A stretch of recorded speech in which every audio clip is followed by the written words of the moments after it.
And now we have the Orlando Magic traveling to Cleveland on Wednesday to take on the Cleveland Cavaliers.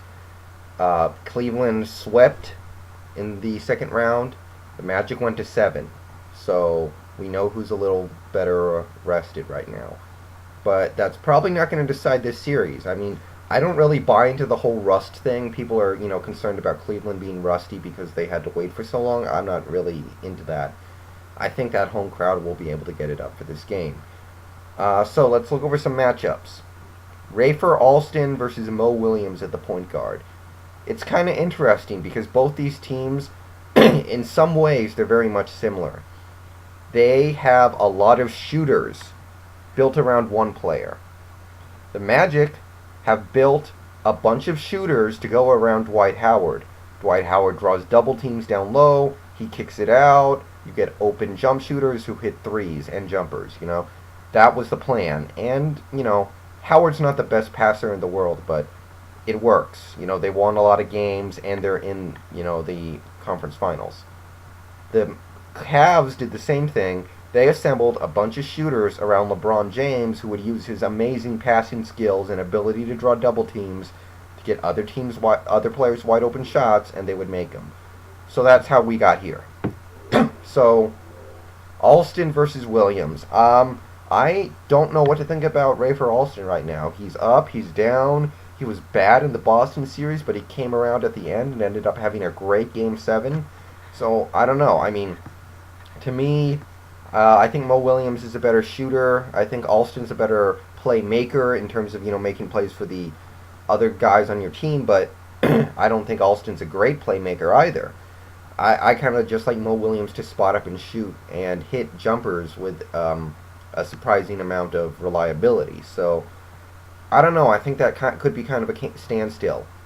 J.J. Redick taking on Delonte West. Now, Redick did not play well last series. He was not shooting well. We applauded every time he hit a 3. But remember, Ray Allen did not have a very good series. Even in Game 7, his best game of that series by far, he only had 23 points. You can kind of live with Ray Allen getting 23 points.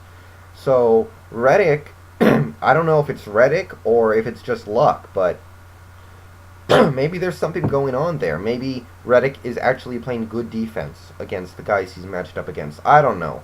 Maybe it's something else, but Redick was working well against Ray Allen, so maybe he can hold Delonte West in check. But Delonte West is kind of a similar player to Mo Williams, so both those guys like to shoot a lot of jumpers. Redick and West. Redick's all about the 3, West, kind of sort of the same thing. A little different, mostly the same.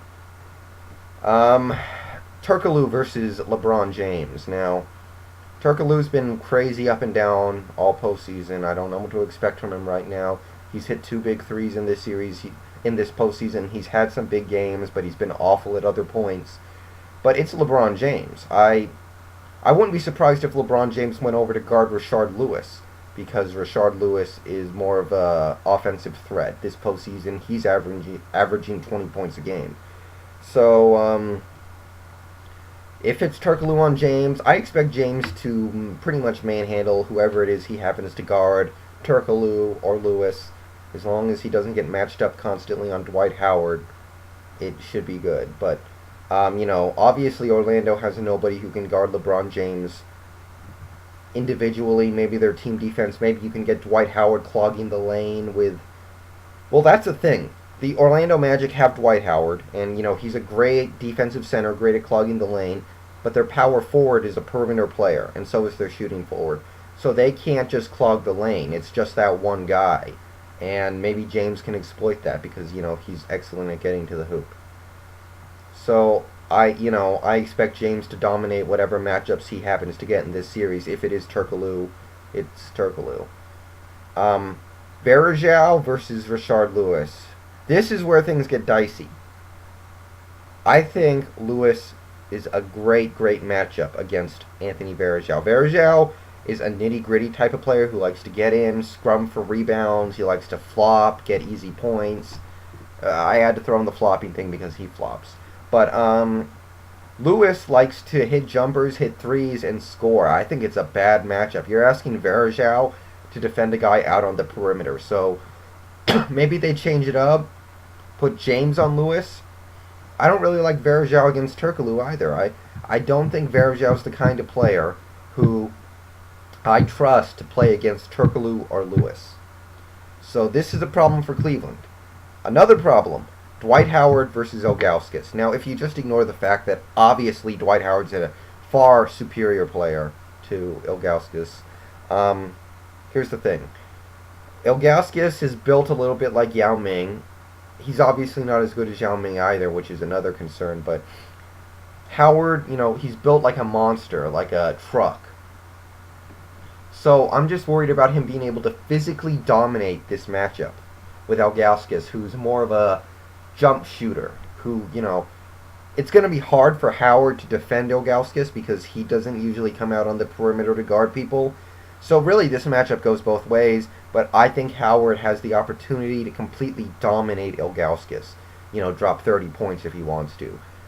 So that's what I want to see from Howard. So I really think this Magic team creates matchup hell for these Cavaliers. And that's why I give them a chance. You look at the bench. The best bench player in this series, in my opinion, is Michael Petrus. I do like Michael Petrus quite a bit. He showed up big time in Game 7.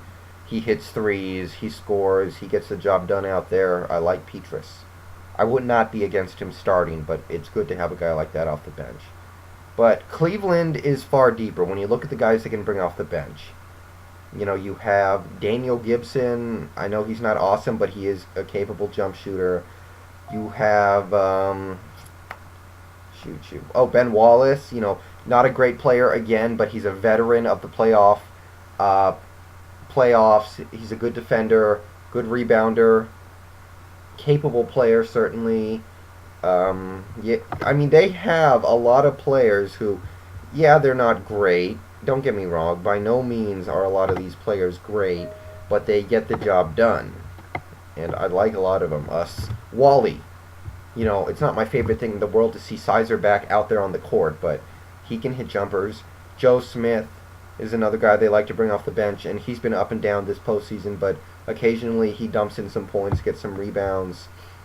Sasha Pavlovic, I don't really know if they're going to use him this series, but I don't mind him. So, really, this Cleveland team is capable of going big and going small. They can put LeBron James at the 2, they can put him at the 4, so they can change things around if they feel like they need to. Orlando doesn't really, I'm not totally sure they have that kind of flexibility. Orlando also has Courtney Lee coming off the bench. I think he should start right now. It looks like he might come off the bench. So, really, I think Orlando has the 2 best bench players in this series. I like Courtney Lee's defense and jump shooting a lot. I like Petrus's shooting a lot, more than any other player on the Cavaliers bench. But Cleveland is deeper. They have like 4, 5, maybe 6 guys that I don't mind seeing out there a little bit every series. So when you look past those 2 guys on Orlando, you're looking at Gortat, who I like Gortat, but he's not great or anything. He's been capable. He hasn't been bad or anything, but he does leave a little bit to be desired, I think. And past that, there's not a lot going on there.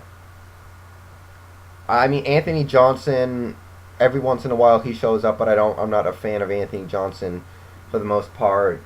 So Cleveland does have the depth battle, so if it gets down to that, that's good. LeBron James can maybe get Dwight Howard in foul trouble. I don't know. I think Orlando creates some underrated matchup problems here. But this is LeBron James's a maturation ceremony. So, I think it's going to be Cleveland. I'm going to say 6. I'm going to say the Magic win 2. A lot of people are thinking, Magic. Did I say Magic in 6? I meant to say Cavaliers in 6. I can't remember now. Cavaliers winning in 6 over the Magic.